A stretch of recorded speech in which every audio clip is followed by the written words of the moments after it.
Hello guys, today is April 6th, the fourth day of revision for 2025, and I hope you are already enrolled to some test series and learning day and night. Only such people will be clearing this exam. Okay, if you are simply randomly doing some copied notes or some toppers notes and random things and all, you will not pass this exam. At least 2026, plan very well. Okay, you should have a scheduled timetable.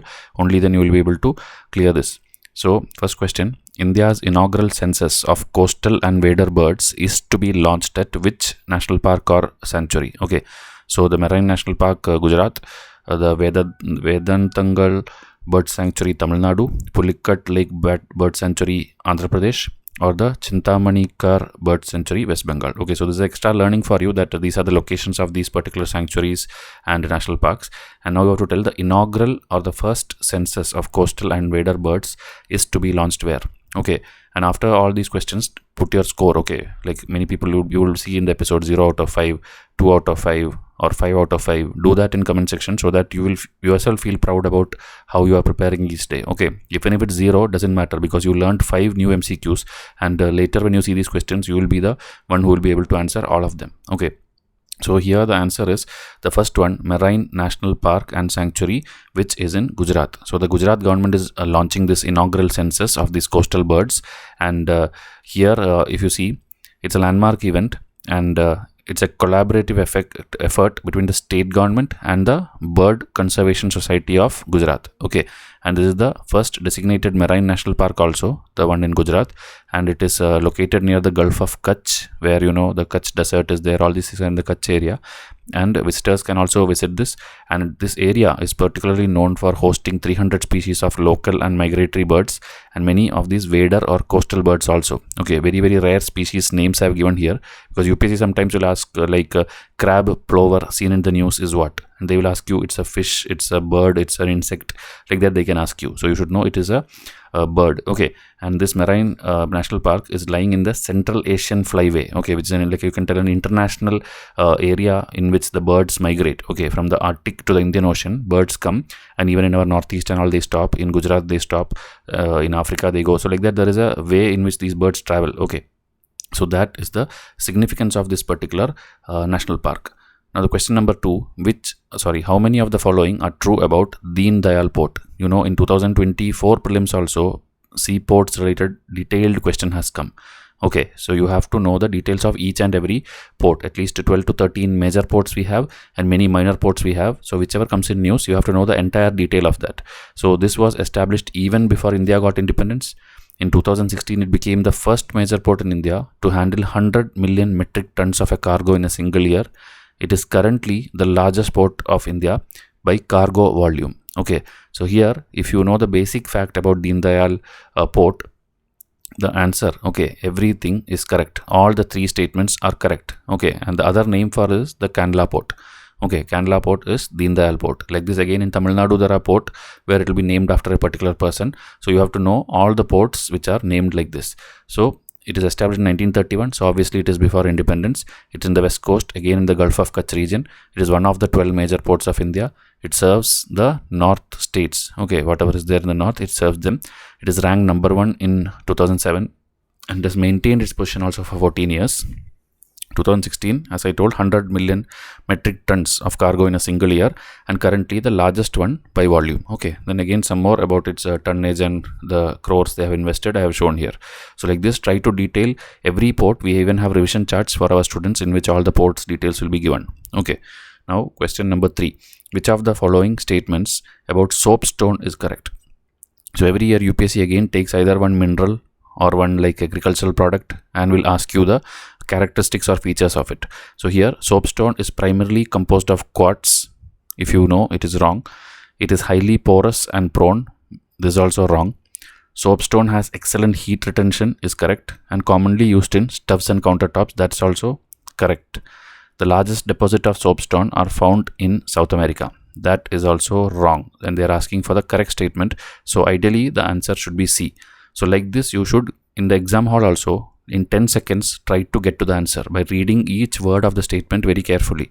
Okay, you have to focus on the exact feature, exact word. Don't look at the other words and all. If you focus like that, like how I solved now, each statement you can easily solve it if you have studied about it. If you have not studied, then it's very difficult. Okay, so these are all your basic science textbook. It's there again, as I told in our VYSH IAS test and all.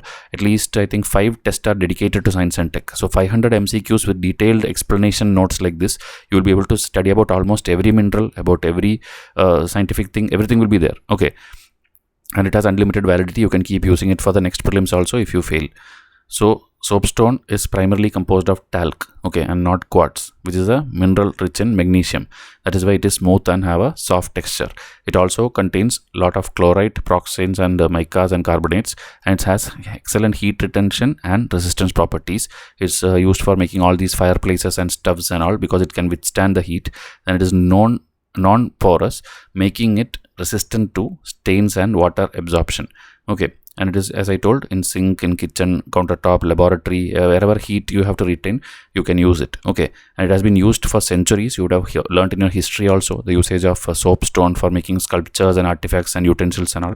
And the ancient civilizations like Egyptian, Native Americans have used it a lot for their cooking vessels and decorative items. Okay, and various countries it is found in huge numbers. India, Brazil, Finland and all. It's not like only in South America. And in India, Rajasthan, Uttarakhand and Tamil Nadu has a huge quantity of it. So this all in your geography textbooks also it's there. But if you study, it will be in 10 books. We have compiled it in one place. So that is why reading our test PDF will be more beneficial to you for saving time. Now, toxic male technique seen in news is related to what? Okay, male hormone imbalances in humans, a method of controlling aggressive animal behavior, a mosquito control, population control method, a psychological concept describing toxic masculinity. So all of this in news you would have seen, but what is this technique which is in news, which is trending now? Okay, so here the answer is something which we all need, actually, the mosquito pollution control method. Okay, the scientists have been over the years trying to extinct this kind of species, this mosquito, which is a threat to human population. Okay, if you take all the other species, it has one or the other use in this planet, but mosquito is something which actually uses to end the human population. Okay, that many dangerous diseases it spread. So ideally, if you think logically, mosquito is actually existing in the planet only to end the population of other species, because it can spread a lot of diseases by carrying a lot of viruses. Okay, so to end mosquitoes, you are trying to either kill the female species which is spreading this, or the male itself. If you try to make it in such a way that you are engineering it in such a way that its semen is controllable, then it will not be able to give a child to the females. Okay, it will not be able to make a child through a female. So that is called this toxic male technique, which Australian scientists have proposed, so that you can control all the diseases spread by this thing. Okay, so the malaria parasite and all these things, Africa is spreading disease and all these things, and through genetic engineering they are trying to modify the male mosquitoes, that they produce toxic semen which will kill the female mosquitoes after mating. Okay, so this is the innovative technology they are trying to use, and in more days, more techniques like this you will see in the articles we will be discussing like this. Last question. Which government recently announced a $1 million prize for deciphering the Indus Valley script? You know that all the other scripts we were able to change it or read it and all, but the Indus Valley script till now nobody could read it because it's full of symbols. And it's not complete also. We don't have the complete thing with us. So options: Gujarat, Rajasthan, Tamil Nadu, Orissa. So this one, in detail, if you want to study Indus Valley Civilization, that too now in 1 month before prelims, you can enroll to a test PDF. At least 16 to 17 history tests are there, which will have everything 100 MCQs with crisp notes. You'll be able to quickly revise in the next 45 days or 50 days and easily clear the prelims. Okay, so all subject test PDF, 12 months of current affair, revision charts also, at least 80 plus history revision charts are there out of the 250 charts which I give you, and then 60 snippet cards are there, and all these are reusable. You can use it the next year also, or lifetime you can use, because the charts of history is not going to change. Okay, it's all static. So here the test is also summarized, 69 tests if you want of all the subjects. You can WhatsApp me immediately and then try to get it. Okay, answer for this is the Tamil Nadu Chief Minister M.K. Stalin is the one who announced it, and in editorial also we have detailedly discussed this. Those who are daily enrolled to my daily current affair PDF, they'll also be getting detailed notes on this. So that for that everything, okay, come and contact me in WhatsApp. Okay, this number 7200 681 675. Contact here and I will tell you what all courses are available for purchase. So like this daily, if you want to study, okay, different subjects, different thing. Keep watching this free series, but in free series, as I told, only 5 MCQs you get, but the PDF, if you enroll, immediate access, you are getting to hundreds of thousands of questions. Okay, so try to enroll to this immediately.